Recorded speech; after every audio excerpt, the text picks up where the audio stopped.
Hi, it's Plush 2X, and I am back with another taste bud invention.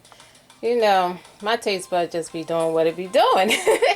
I was eating some plantain chips. I don't know if you know what that is. That's plantains. It's usually made out of green plantains. I actually made that before.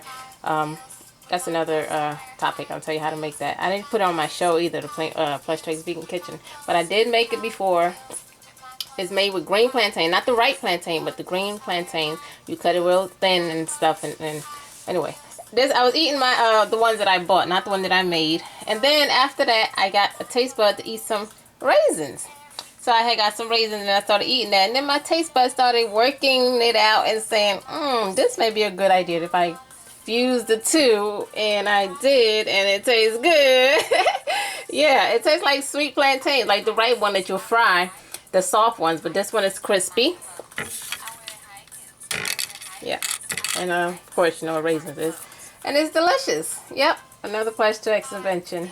Check me out on my YouTube page, Plush 2X PLUSH, the number 2, the letter X, and you'll see a lot of good stuff on there. And yeah, that's all. Or in my Twitter or IG, Plush 2X. Same.